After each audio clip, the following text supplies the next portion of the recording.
Hi, I'm Terrence Brady. And I'm Finn Cullen. And today we're going to discuss the QuadCon system.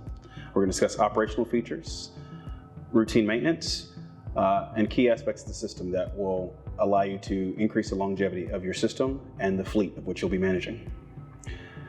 Initially, when you open the doors, you will see our displayed transfer containers. They're all color coordinated to match our color coordinated steam. This feature is ingrained throughout our entire system to reduce cross-contamination of the various fluids that will be stored within your system. And now we will discuss the key safety features for the unit. We have an ABC fire extinguisher, an air lockout. This is a pneumatic system, so an air lockout is critical to ensure that you do not have a lot of back pressure when you disconnect your air supply after you're done using the unit. In addition, we have an air regulator, which is currently set to 40 psi.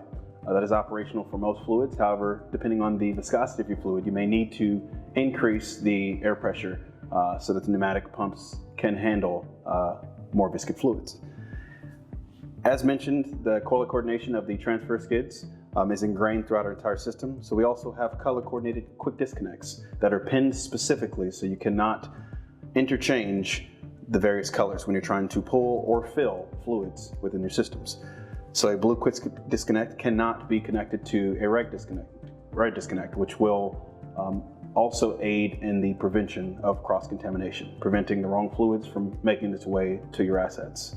That color coordination is included within the knobs and also in our tanks, as you see in the rear of the system. Lastly, we have drip pans that are at the base of the filling station to contain all of the residual fluids that may occur from an overfill of any of the containers that you'll be filling during the process. Now I'll hand it over to Finn to discuss in detail how to operate the system. To fill the system, you'll need to turn both valves up, attach a static reel to your drum or can,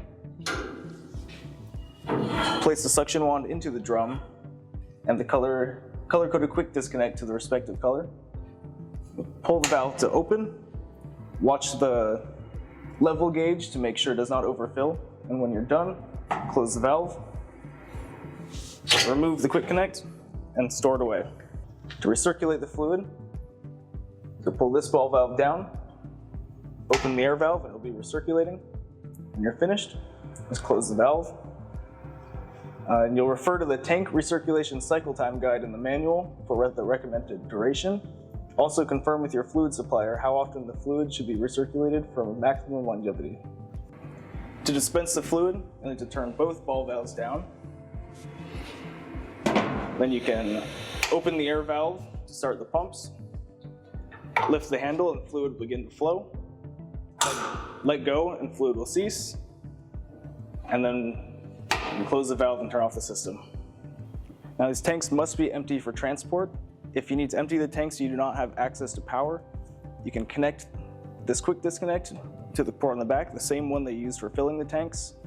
You place the suction wand into the drum, turn the handle, and it will begin to empty. When you're finished, you can close it again, disconnect it, and store it back in the front. Routine maintenance is crucial to ensuring the longevity of your OilSafe system. Every 3 months, you'll want to check 2 critical aspects for filtration. One is going to be the desiccant breather that's located at the rear of the unit.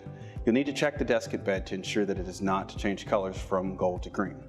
The green color indicates that the breather is fully saturated and no longer absorbing moisture and needs to be changed. The replacement model that's needed for your designated size is located on the canister in the middle of the breather. In addition, you'll also need to check the indicator that's located on the filter head of your oil filter that's in the front of the unit.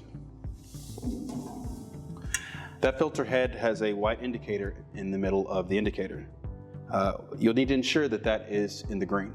If that white indicator is moved over to the red, it's letting you know that that filter is clogged and needs to be changed immediately.